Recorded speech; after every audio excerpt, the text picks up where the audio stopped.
Hi and hello everyone. This is Sarnia story. Welcome to the Untold story. North கொரியான்னு சொன்னாலே நம்ம மனசுல அந்த நாட்டுல எப்படிதான் அந்த மக்கள்லாம் வாழ்றாங்கங்கிற ஒரு நினைப்பும் உண்டு. சரி, அப்படி என்ன நார்த் கொரியாவில் நடக்குதுன்னு இப்ப நம்ம பார்க்கலாம். நார்த் கொரியாவில் யாராவது ஃபாரினர்ஸ் அவங்க பர்ஸை தொலைச்சிட்டாங்கன்னா அவங்க எந்த இடத்துல தொலைச்சாங்களோ அங்கேயே தான் இருக்குமாங்க. அவங்க அங்க உள்ள மக்கள் எந்த பொருள் கீழே இருந்தாலும் எடுக்கவே மாட்டாங்களாம். ஏன்னா அங்க ஏதாவது தப்பு செஞ்சா அவங்களுக்கு மட்டும் பனிஷ்மெண்ட் தர மாட்டாங்களாங்க. அவங்களோட பிள்ளைங்க பேர பிள்ளைங்க வரைக்கும் அந்த பனிஷ்மெண்ட் உண்டாம். அதனாலதான் என்னமோ அங்கெல்லாம் கீழே உள்ள பொருளை கூட எடுக்க மாட்டாங்க. அங்க திருட்டு பயமே கிடையாதுங்க. நம்ம கொரியான்னு சொன்னா நம்ம என்ன டக்குன்னு சொல்லுவோம், கொரியாவில நார்த் கொரியாவா இல்ல சவுத் கொரியாவான்னு கேட்போம். மோஸ்ட் ஆஃப் தி கண்ட்ரீஸ்ல போய் பாருங்களேன், பொலிட்டிக்கல் மேப் ஆஃப் வேர்ல்ட்ல போய் பாத்தீங்கன்னா கண்டிப்பா நார்த் கொரியா சவுத் கொரியான்னு பிரிச்சுதான் இருக்கும். ஆனா நார்த் கொரியால இருக்கிற பொலிட்டிக்கல் மேப் ஆஃப் தி வேர்ல்ட்ல போய் பாத்தீங்கன்னா கொரியான்னு வச்சிருப்பாங்களாம். நார்த் கொரியா சவுத் கொரியாலாம் அவங்களுக்கு கிடையாது. அந்த ஒட்டுமொத்த கொரியாவுக்கும் அவங்களோட கேபிட்டலான யாங்யாங்க தான் மொத்த கொரியாவுக்கும் வச்சிருக்காங்களாம். அவங்கள பொறுத்த வரைக்கும் என்னைக்காவது ஒரு நாள் சவுத் கொரியாவங்க கூட வந்து சேர்ந்துடுங்கிற ஒரு நம்பிக்கை அதிகமாவே இருக்கு. அவங்க நாட்டுக்கு சவுத் கொரியாவில இருந்து யாராவது மக்கள் வர்றது தெரிஞ்சுக்கணும் அப்படிங்கறதுக்காகவே 15 ஹேர் கட்ஸ் மட்டும் தான் அப்ரூவ் பண்ணிருக்காங்க. அவங்க நாட்டுக்கு சவுத் கொரியால இருந்து ஏதோ ஒரு மக்கள் தப்பி தவறி இங்க வந்துட்டாங்கன்னா ஈஸியா கண்டுபிடிச்சிடலாம். ஏன்னா நார்த் கொரியாவில 15 ஹேர் கட்ஸ் மட்டும் தான் அப்ரூவ் பண்ணிருக்காங்க. அந்த ஹேர் கட்ஸ் தவிர வேற ஏதாவது புதுசா ஒரு ஹேர் கட் பார்த்தாங்கன்னா கண்டிப்பா அது நார்த் கொரியா இல்லங்கிறது ஈஸியா கண்டுபிடிச்சிருவாங்களாம். என்ன ஒரு தந்திரம்! நார்த் கொரியாவை பொறுத்தவரை டாக்ஸ்ங்கிறது மக்கள் கட்டவே தேவையில்ல. முக்கியமா யாரெல்லாம் அதர் கண்ட்ரீஸ்ல இருந்து அவங்க ஏர்ன் பண்றாங்களோ அவங்களுக்கு மட்டும் தான் டாக்ஸ் தவிர உள்நாட்டுல இருக்கிற எந்த ஒரு கம்பெனிக்கோ இல்லைன்னா எந்த ஒரு வீட்டுக்கோ யார்கிட்ட இருந்தோ டாக்ஸ் வாங்கவே மாட்டாங்க. 1974ல இருந்து தான் இது நடைமுறைக்கு வந்ததாங்க. ஆனா திரும்பவும் மக்கள் கிட்ட இருந்து டாக்ஸ் வாங்கலாம் அப்படின்னு ஒரு பிளானிங்ல இப்ப இருந்துட்டு இருக்காங்களாம். நம்ம நாட்டுல எல்லாம் ரயில்வே ஸ்டேஷன்ல பாத்தீங்கன்னா அடுத்த என்ன ட்ரெயின் வரப்போகுது, எந்த ட்ரெயின் டிலே ஆயிருக்கு, அத மாதிரியான அனௌன்ஸ்மெண்ட் தான் நடக்கும். ஆனா நார்த் கொரியாவில மட்டும் அந்த DPRK, அந்த democratic public of republic Korea, அந்த பார்ட்டியோட அனௌன்ஸ்மெண்ட் தான் அங்க மோஸ்ட்லி நடந்துட்டு இருக்குமா. சீ ஃபுட் எல்லாம் எக்ஸ்போர்ட் பண்றதுல நார்த் கொரியா ரொம்ப லீடிங்ல இருக்காங்களாம். முக்கியமா அவங்க 60% ஆஃப் எக்ஸ்போர்ட்ஸ் சைனா கிட்ட தான் பண்ணிட்டு இருக்காங்களாம். ஃபிஷரி ப்ராடக்ட்ஸை எக்ஸ்போர்ட் பண்றதுல டாப் 20 கண்ட்ரீஸ்ல நார்த் கொரியாவும் ஒண்ணு.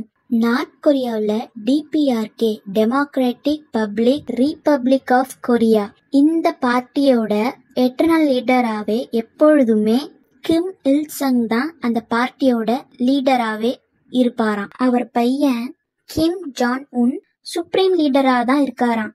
அதுவும் சுப்ரீம் கமாண்டர் ஆஃப் தி ஆர்மியாவும் சேர்மன் ஆஃப் தி ஒர்க்கர்ஸ் பார்ட்டியாவும் தவிர அவருக்கு பிரசிடென்டல் ஸ்டேட்டஸும் தேவை இருந்தது இல்லையா. ஏன்னா அவருக்கு தேவைப்பட்டதே கிடையாதான். வருஷம் வருஷம் தி அரிங்ராங் ஷோ அப்படின்னு ஒண்ணு அங்க நடக்குங்க.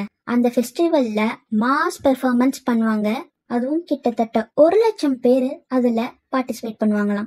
அது தி ரங்க்ராடோ ஃபர்ஸ்ட் ஆஃப் மே ஸ்டேடியம்ங்கிற ஸ்டேடியத்துல தான் இந்த ஃபெஸ்டிவல் நடக்குமா. அந்த ஸ்டேடியத்தோட கெப்பாசிட்டி பாத்தீங்கன்னா 1,14,000 பீப்புள்ஸ் வரைக்கும் அலாட் பண்ணலாமா. அந்த நாட்டுல எந்த குழந்தை பிறந்தாலும் அதுக்கு கிம் ஜாங் உன்னு பேரே வைக்க கூடாதாங்க.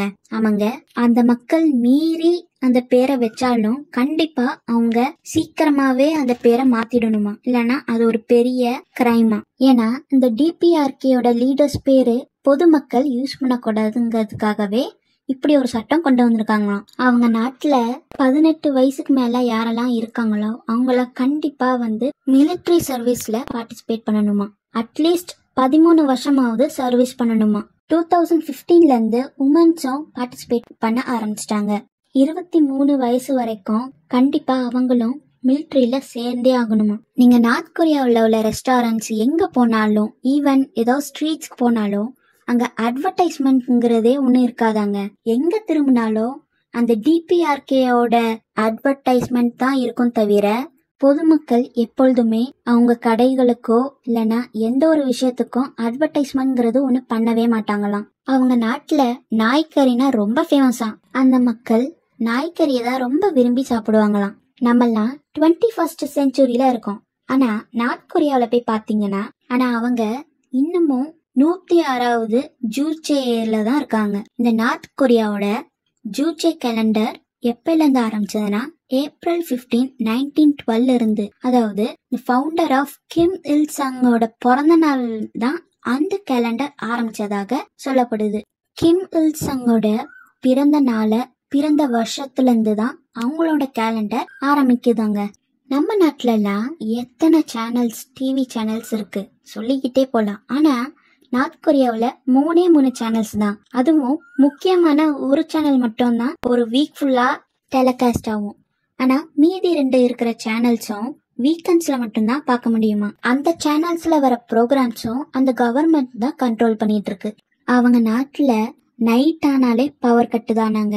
ஏன்னா அங்க மக்களுக்கு பவர் சப்ளைங்கிறது ரொம்ப சஃபிஷியண்டா கிடையாதான். அதனால காலையில எல்லாம் பவர் இருக்குமா, நைட் ஆனா பவர் கட் ஆயிடுமா. அங்க மின்சாரம் தட்டுப்பாடுனால இது மாதிரி ராத்திரி ஆனாலே பவர் கட் ஆகிற சம்பவம் டெய்லியும் நடக்குதாம். அதனால என்டையர் கண்ட்ரியும் ராத்திரியில ரொம்ப டார்க்கா இருக்குமா இந்த பவர் கட்னால. நம்ம நாட்டுலலாம் எலெக்ஷன்னாலே நிறைய பார்ட்டிஸ் இருக்காங்க அண்ட் நிறைய கேண்டிடேட்ஸும் கலந்துப்பாங்க. ஆனா நார்த் கொரியா பொறுத்தவரை இருக்கிறது டிபிஆர்கே, அது கீழே வர்றது ஒரே ஒரு பார்ட்டி. அந்த பார்ட்டிக்கு தான் அவங்க போய் வருஷம் வருஷம் போய் ஓட்டிங் பண்ணிட்டு வராங்கன்னா பாத்துக்கோங்களேன். அங்க உள்ள ஓட்டர்ஸ்க்கு வேற ஆப்ஷனே கிடையாதுங்க. ஒருத்தர் தான், அந்த ஒருத்தருக்கு தான் கண்டிப்பா அங்க ஓட்டு போட்டே ஆகணும். நம்மெல்லாம் ஸ்கூலுக்கு போகும்போது நம்ம பேரண்ட்ஸ் நோட்டு, பேகு அதெல்லாம் வாங்கி தருவாங்க. ஆனா நீங்க நார்த் கொரியாவில் அவங்க பசங்களை படிக்க வச்சீங்கன்னா சேரு, டெஸ்க்கு எல்லாமே வாங்கி தரணும். அது மட்டும் இல்ல, அங்க படிக்கிற பசங்கள அந்த நாட்டு கவர்மெண்ட் லேபர் டாஸ்கா அந்த பசங்களையே கார்பேஜ் வேஸ்ட் எல்லாம் அல்ல சொல்லுவாங்களாம். நார்த் கொரியாவில் 28 வெப்சைட்ஸ் மட்டும் தான் அலோவ் பண்ணுவாங்களாங்க.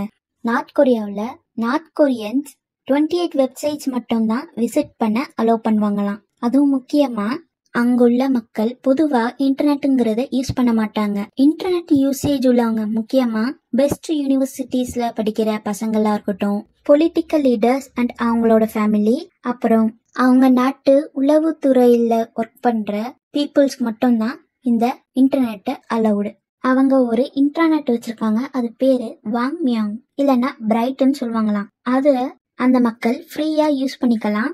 இங்கெல்லாம் எப்படி அந்த காலத்துல எல்லார் வீட்லயும் டெலிபோன் இல்லாதனால டெலிபோன் பூத் இருந்ததோ அதே மாதிரி அங்க ஒரு இன்டர்நெட் பூத் இருக்குதான். அங்கதான் போய் அந்த மக்கள்லாம் யூஸ் பண்ணலாம்.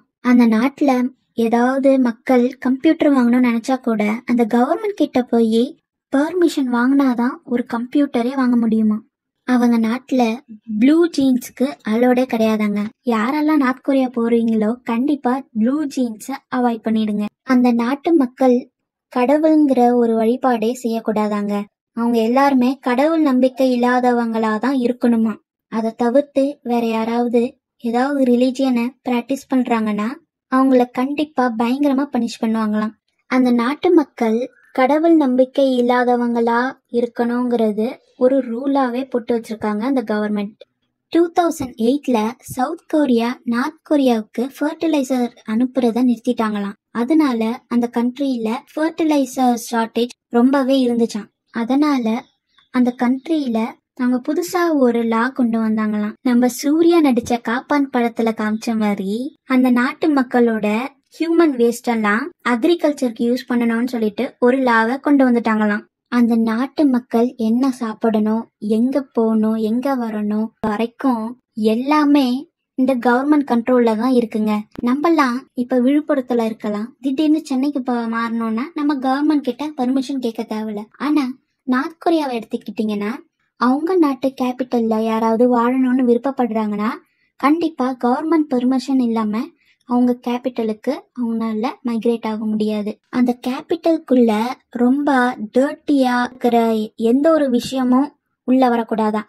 அது காரா இருக்கட்டும், பைக்கா இருக்கட்டும், அவங்களுக்கு எல்லாம் ஃபைன் போட்டுருவாங்களாம். அவங்க நாட்டு கேபிட்டல் பியாங்யாங்குள்ள யாராவது விசிட் பண்ணணும்னு ஆசைப்பட்டா கண்டிப்பா ஒரு டிராவலிங் சர்டிபிகேட் வாங்கணுமா. கிம் இல் சங் ஸ்வீடன் கிட்ட இருந்து 1970ஸ்ல 1000 வால்வோ கார்ஸ் வாங்கியிருக்காரு. ஆனா இன்னைய வரைக்கும் அந்த காருக்கு காசே கட்டினது இல்லையா. ஸ்வீடிஷ் கவர்மெண்ட்டும் வருஷம் 2.8 மில்லியன் USD இன்வாய்ஸ் அனுப்பிட்டே தான் இருக்காங்களா. ஆனா இவங்க கொஞ்சம் கூட கண்டுக்கிறதே இல்லையாங்க. என்ன ஒரு நரி தந்திரம். நார்த் கொரியாவில் மவுண்ட் பெக்டியூசான் 2744 மீட்டர்ஸ் டாலா இருக்கான். அது சவுத் கொரியாவில் இருக்க ஹலாசான் மவுண்டனோட டாலரா இருக்குதான். அந்த நாட்டு மக்களுக்கு அந்த கவர்மெண்ட் ஒரு ரேடியோவை ஃப்ரீயா கொடுப்பாங்களாம். ஆனா அந்த ரேடியோவை டர்ன் ஆஃப்லாம் பண்ண முடியாதுங்க. அதே சமயம் வால்யூமை குறைக்கவும் முடியாதான். ஆனா அந்த ரேடியோல எப்பொழுதுமே அந்த DPRK பத்தி தான் பேசிக்கிட்டே இருப்பாங்க. அங்க போய் நம்ம இஷ்டத்துக்கெல்லாம் நம்ம நினைச்ச பாட்டை கேட்டுற முடியாதாங்க. அந்த கவர்மெண்ட் எதெல்லாம் அப்ரூவ் பண்ணிருக்கோ அந்த சாங்ஸ் மட்டும்தான் அந்த மக்கள்னால கேட்க முடியுமா. நம்மளாம் என்ன புண்ணியம் பண்ணோன்னே தெரியல, அந்த நாட்டில் பிறக்காம இருந்துட்டோம். சரிங்க, உங்களுக்கு இந்த வீடியோ பிடிச்சிருக்குன்னு நினைக்கிறேன். பிடிச்சிருந்தா லைக் பண்ணுங்க, ஷேர் பண்ணுங்க. நார்த் கொரியாவை பத்தி எந்த விஷயம் உங்களுக்கு ரொம்ப மனசு உறுத்துச்சுங்கிறத கமெண்ட் பண்ணுங்க. அண்ட் சேனலுக்கு சப்ஸ்கிரைப் பண்ணுங்க. நெக்ஸ்ட் வீடியோல பார்க்கலாம். பாய்.